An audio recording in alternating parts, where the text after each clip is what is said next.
हम सब ने कंप्यूटर्स का यूज़ कहीं ना कहीं तो ज़रूर किया होगा, स्कूल, कॉलेजेस या फिर घर पर। बट क्या ये कंप्यूटर उतने पावरफुल है जितना कि हम लोग अपने फ्यूचरिस्टिक वर्ल्ड के लिए सोचते हैं? अभी तक हम सब ने जितने भी कंप्यूटर्स यूज़ किए हैं वो सारे कंप्यूटर्स क्लासिकल कंप्यूटर में ही आते हैं। आज के गेमिंग कंप्यूटर्स या फिर बड़े बड़े हाईटेक ऑफिशियल कंप्यूटर्स, ये सारे computers no matter how modern they are, but ये सारे भी क्लासिकल कंप्यूटर्स का ही पार्ट हैं। And the reason is working process. आज जितने भी कंप्यूटर्स नॉर्मली यूजर्स के लिए बने हैं उन सब में पुरानी फिजिक्स और पुराने एल्गोरिदम्स का यूज होता है, जिसको कि हम बिट्स के नाम से जानते हैं। बिट्स को एक्चुअली कंप्यूटर की लैंग्वेज भी बोल सकते हैं, जो कि 0 एंड 1 नंबर के फॉर्म में डेटा को स्टोर और प्रोसेस करती है। अब यहाँ तक तो सब सही चल रहा था। फिर एक दिन 1981 में फिजिसिस्ट रिचर्ड फेमैन ने कंप्यूटर को प्रोसेस करने की एक नई यूनिट दी, जिसको कि हम क्यूबिट्स बोलते हैं। और अब यहीं से कंप्यूटर के वर्ल्ड में एक रिवॉल्यूशन आता है, जिसमें कि बिट्स का नहीं क्यूबिट्स का यूज किया जाएगा। और यहीं से शुरुआत होती है क्वांटम कंप्यूटर्स की।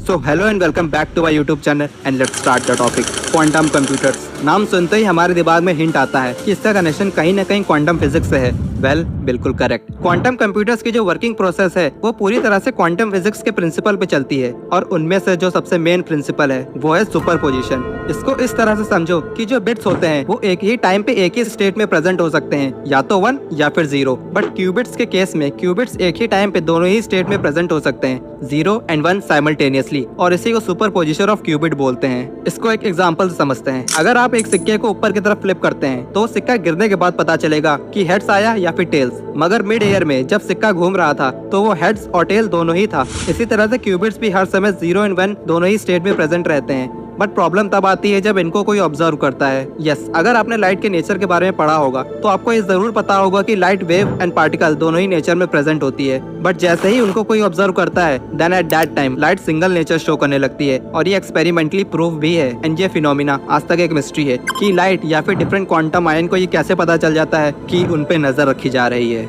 एंड यही सेम कॉन्सेप्ट क्यूबिट्स के लिए भी अप्लाई होता है। जैसे ही क्वांटम बिट्स को ये पता चलता है कि उनको कोई ऑब्जर्व कर रहा है, वो भी एक स्टेट पे रुक जाती है। इसीलिए क्यूबिट्स को जरा सा भी इंटरेक्शन होगी तो क्वांटम कंप्यूटर्स काम नहीं करेगा। इसीलिए क्वांटम कंप्यूटर्स को बना पाना इतना मुश्किल है, क्योंकि क्वांटम कंप्यूटर को प्रोसेस करने की मेन क्यूबिट को संभालना बहुत मुश्किल है। And that's why in quantum bits को एब्सोल्यूट 0 टेम्परेचर पे रखा जाता है, जो कि होता है -273.15 डिग्री सेल्सियस। एंड यस, ये टेम्परेचर यूनिवर्स का सबसे कूलेस्ट टेम्परेचर है। यह इसीलिए किया जाता है क्योंकि जरा से भी interaction and temperature disbalance qubits के काम को तुरंत रोक देगा। एंड सबसे मेन चीज, ये सारे क्यूबिट्स आपस में इंटेंगल्ड होते हैं। अगर कोई एक क्यूबिट डिसबैलेंस होगा तो सारे क्यूबिट पे अपने आप इफेक्ट आ जाएगा, और इसी कॉन्सेप्ट को क्वांटम इंटेंगलमेंट बोलते हैं। एंड ये भी एक क्वांटम फिजिक्स का ही पार्ट है। इसको आसानी से समझने के लिए आप सिर्फ इतना समझो कि अगर एक आयन या फिर क्यूबिट अपना स्टेट को चेंज करेगा तो उससे जुड़ी सारी क्यूबिट्स भी अपने स्टेट को अपोजिट कर लेंगी, और इससे सारी कैलकुलेशन पे इफेक्ट आ सकता है। क्योंकि क्वांटम कंप्यूटर्स का यूज ही डिफिकल्ट से डिफिकल्ट प्रॉब्लम को सॉल्व करने के लिए किया जाता है,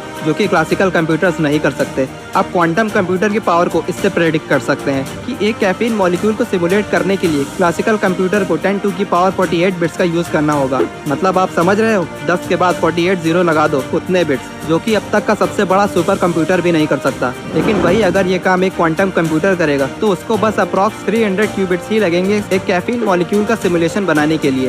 एक क्वांटम कंप्यूटर एक क्लासिकल कंप्यूटर से कितना ज्यादा पावरफुल हो सकता है, इसका अंदाजा तो आपको लग ही गया होगा। एक क्वांटम कंप्यूटर अपनी पावर को किस तरह से यूज करता है और एक्चुअली क्वांटम कंप्यूटर काम कैसे करता है, इसको एक मेज गेम यानी कि बुलबुलैया गेम के एक एग्जांपल से समझते हैं। सपोज करिए आप एक बुलबुलैया गेम में फंस गए हैं। देन जब आप एक क्लासिकल कंप्यूटर से उस बुलबुलैया को सॉल्व करेंगे तो वो सारे रास्ते को बारी बारी से ट्राई करेगा और उसके बाद सही रास्ता बताएगा। लेकिन वही ये काम अगर एक क्वांटम कंप्यूटर करेगा तो एक ही साथ में सारे रास्ते को डिटेक्ट करके सही रास्ता बता देगा। मतलब एक ही टाइम पे कई काम एक साथ कर सकता है क्वांटम कंप्यूटर। बस उसके लिए क्यूबिट्स की क्वांटिटी एंड उनकी क्वालिटी पर डिपेंड करता है कि कितनी स्टेबिलिटी से क्यूबिट्स काम कर रहे हैं। क्योंकि जैसा कि मैंने बताया, क्यूबिट्स बहुत ही ज्यादा सेंसिटिव होते हैं और उनको स्टेबल रखना बहुत ही ज्यादा मुश्किल। अब बात आती है कि कई क्यूबिट्स की हेल्प से हम एक प्रॉब्लम के कई सोल्यूशन को निकाल सकते हैं, बट इनमें से सही कौन सा है एंड कंप्यूटर हमें करेक्ट वाला आंसर ही निकाल के रिजल्ट में देगा, ये कंप्यूटर को कौन गाइड करेगा। देन इसके लिए यूज किया जाता है इलेक्ट्रोमैग्नेटिक पल्सेस का। बेसिकली इलेक्ट्रोमैग्नेटिक पल्सेस क्यूबिट्स को गाइडेंस देने का काम करती है,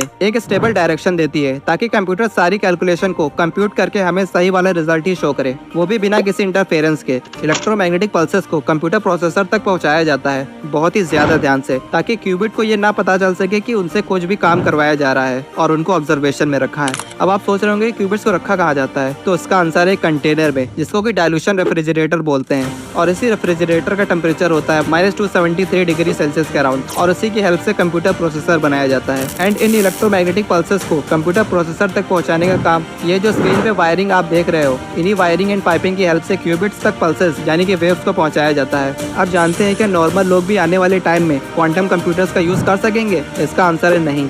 आने वाले कई सालों तक भी ये सिर्फ बड़े बड़े लैब्स या फिर गूगल, IBM जैसी कंपनियों में ही दिखाई देंगे, क्योंकि उनको बनाना और सबसे ज़्यादा इनका ध्यान रखना सबके लिए पॉसिबल नहीं है। और इन कंप्यूटर्स को बनाने का मेन रीज़न है कॉम्प्लेक्स मैथमेटिक्स को सॉल्व करना, फिजिक्स से कुछ ऐसे लॉस को डिकोड करना जो कि नॉर्मली पॉसिबल नहीं है। Drug, medication and AI growth में एंड और भी बड़े बड़े कामों के लिए इन कंप्यूटर्स को बनाया गया है। एंड इस time Google, Microsoft, Intel and IBM जैसी कंपनीज क्वांटम कंप्यूटर्स को यूज कर रही हैं, जिसमें से IBM के पास सबसे फास्टेस्ट क्वांटम कंप्यूटर है जिसमें 433 क्यूबिट्स का यूज किया गया है और इसका नाम IBM ऑस्प्रे है। एंड इसको नवंबर 2022 में लॉन्च किया गया था। नाउ आप सोच रहे होंगे कि क्वांटम कंप्यूटर्स के आने के बाद हमने ऐसा कौन सा नया इन्वेंशन या साइंटिफिक मिस्ट्री को सॉल्व कर लिया है जिससे हम ह्यूमंस को बेनिफिट मिलने वाला है। Well the wormhole. जिनको नहीं पता कि वॉर्महोल क्या होता है, उनको शॉर्ट एक्सप्लेनेशन से समझाता हूँ। वॉर्महोल यूनिवर्स में दो जगह पे जाने के लिए एक छोटा रास्ता है जो दो जगहों को आपस में जोड़ के रखता है स्पेस टाइम को कर्व करके। एंड साइंटिस्टों ने एक पार्टिकल को दूसरी तरफ टेलीपोर्ट करके दिखा दिया है with the help of quantum computer. जब हार्वर्ड के एक फिजिक्स प्रोफेसर को ये बात पता चली कि क्वांटम कंप्यूटर की हेल्प से पार्टिकल को टेलीपोर्ट किया जा सकता है, देन उन्होंने काफी रिसर्च करके क्वांटम कंप्यूटर से कैसे वॉर्महोल बना सकते हैं इसका एक प्रोटोकॉल लिखा और उसका स्टेप बाय स्टेप गाइड लिखा और इस प्रोटोकॉल को टेस्ट किया कैलटेक के एक फिजिक्स प्रोफेसर मारिया स्पिरिपोलू ने। इसके बाद मारिया पहुंची सीधा गूगल के पास, जहां पे गूगल का क्वांटम कंप्यूटर साइकामोर रखा हुआ है और कंप्यूटर के सिर्फ 7 क्यूबिट्स का यूज करके उन्होंने एक पार्टिकल को एक तरफ से दूसरी तरफ टेलीपोर्ट कर दिया, वो भी बिना किसी फिजिकल पाथ या फिर डोर के। है ना इंटरेस्टिंग? अब आप गेस कीजिए कि इंडिया में कितने क्वांटम कंप्यूटर्स इस समय प्रेजेंट हैं। वेल 1, जिसको कि Tata institute of fundamental research यानी कि TIFR ओन करती है। एंड ये कंप्यूटर 5 क्यूबिट्स का है। एंड इंडिया में 2026 तक 50 क्यूबिट्स का भी क्वांटम कंप्यूटर को लॉन्च करने का प्लान है और इंडिया भी अब क्वांटम कंप्यूटर की रेस से जुड़ चुका है। सो कैसी लगी आज की वीडियो कमेंट में ज़रूर बताना। सो मिलते हैं नेक्स्ट वीडियो में, तब तक के लिए take care and good bye.